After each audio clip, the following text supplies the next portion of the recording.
distance, they are spiky, white hieroglyphs that seem to stitch blue air to golden earth. Blades turn sharply on the cresting hill, spinning, curving Mobius halves that rise and fall and rise again. Rippling, ripping air, harvesting the wind.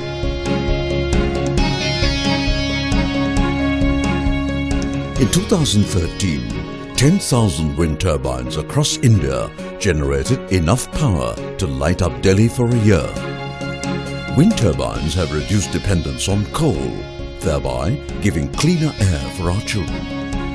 Today, the industry employs more than 60,000 people. By 2020, 120,000 new jobs will be created. More than 80% of this comes from private investment.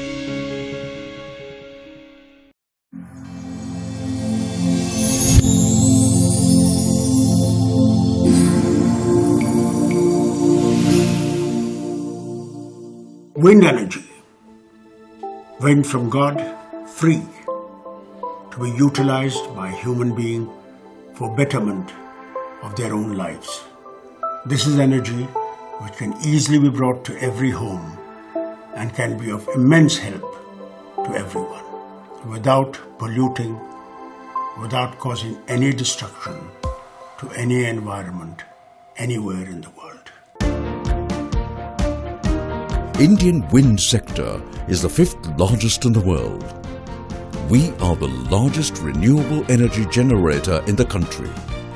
We have crossed 20 gigawatt landmark in December 2013.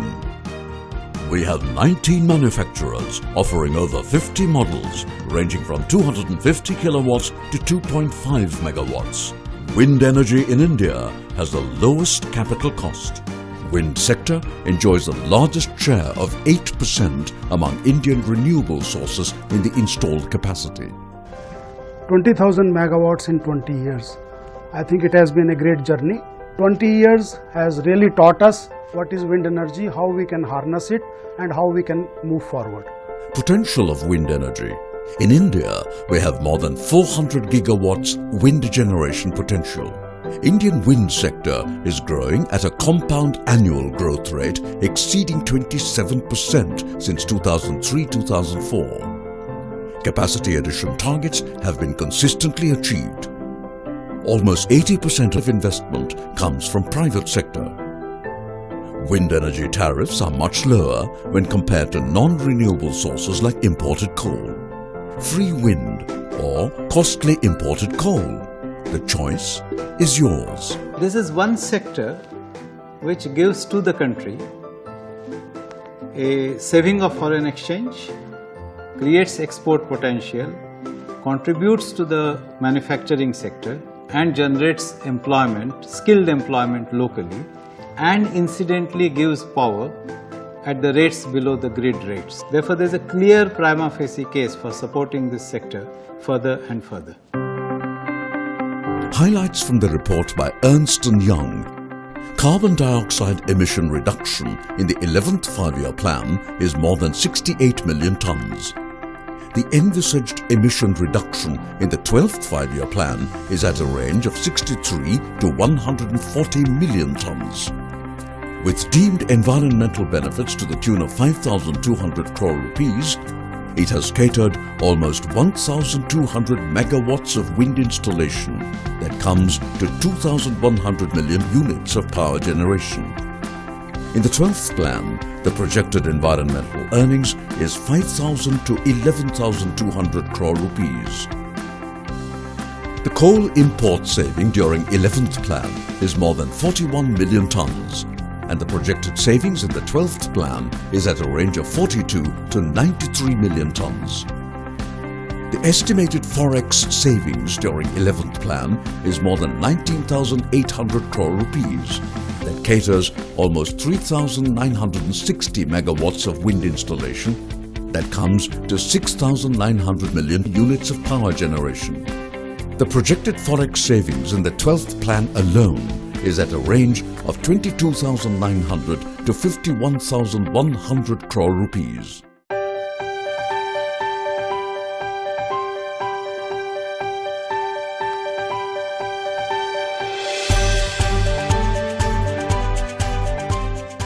India is a significantly energy deficient country. So energy security is a key priority for the country, and wind immediately gives you that solution. While India is trying to drive home foreign direct investment into infrastructure, one of the biggest challenges is the gestation period. And wind again gives you a good answer there, because you could have a wind project set up anywhere between 4 to 6 months, and that's something that again is a key driver. We can easily do it. For meeting our production targets in thermal power plant, it is estimated that we'll be importing something like 140 million tons of coal from other parts of the world. We have to have as much of indigenous use of fuel as possible, and wind seems to be the only solution for that. We have 19 manufacturers here who make world-class products, and some of our members, for example Suzlon, they have gone all over the world and they have made a mark for themselves in other parts of the world also. The support we need from the government in terms of policy changes. Enforcement of RPO compliance with penalties to achieve NAPCC goals. Make conducive policy environment. Standard methodology for tariff determination across the country. Remove regulatory and policy hurdles. Purchasing of power by DISCOMs. Long-term bankable policy.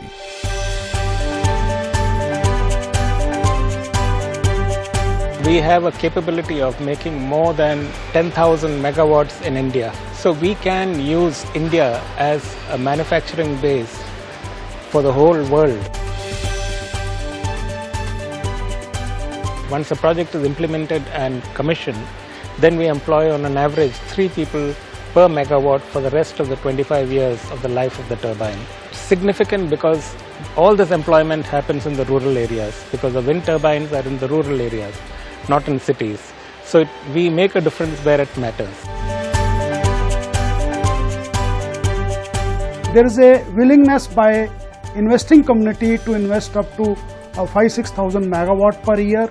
The people are ready with all the resources. I think from now onwards, it's going forward with lot of new investments and maybe 5,000 megawatt per year for next 4 or 5 years.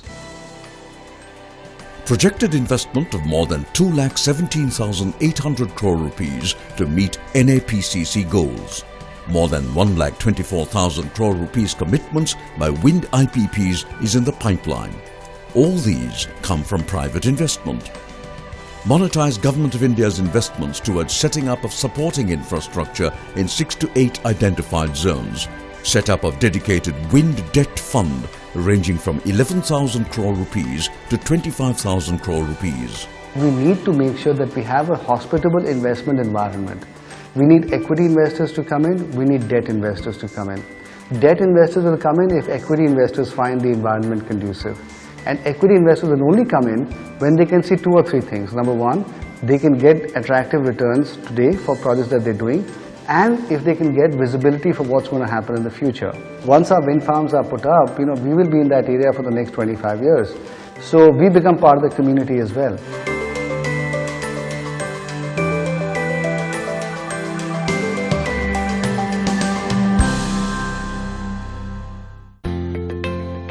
A vibrant domestic industry with WTG manufacturing base of 9,500 megawatts, it has a huge employment potential of 1,60,000 by 2020. The government needs to make sure that there is mandatory enforcement of these renewable purchase obligations. That is absolutely critical. The government has defined in the National Action Plan for Climate Change a target of 15% by 2020. That target needs to be set.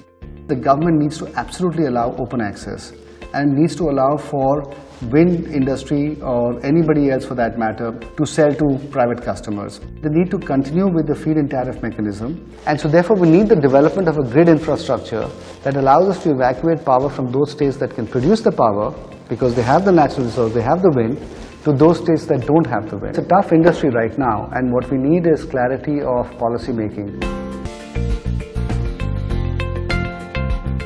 Policy is very important for the growth of wind sector in the country.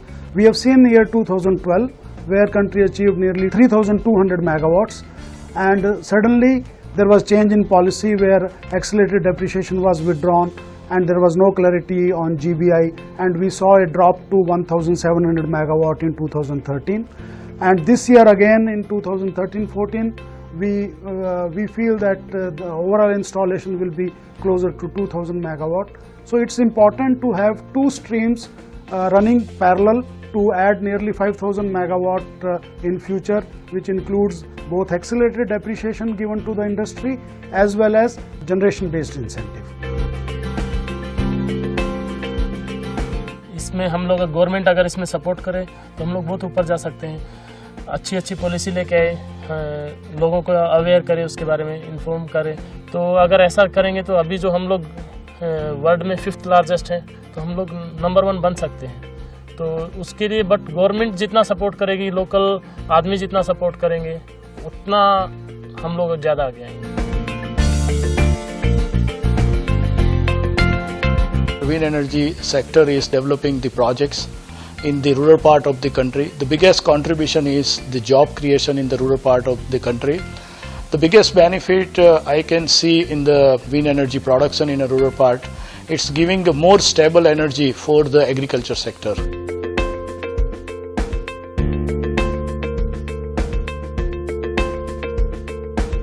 Looking at all aspects of renewable energy development, current and future, I would call it a renewable energy law, or you can call it a sustainable energy law or whatever, but that's what we need today. But now we are moving into larger issues like climate, energy security, how energy can be produced differently.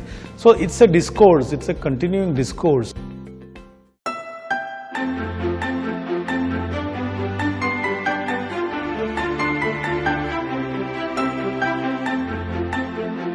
There's something very divine and spiritual about wind. From thin air, we are going to produce electricity without polluting the atmosphere. We are preserving our atmosphere for not only ourselves but for the future generations. We have to make a choice today and get out of fossil fuels and go into renewable energy, because that's the only way we can preserve our environment the way we found it for future generations. Reducing our dependence on coal means cleaner air for our children.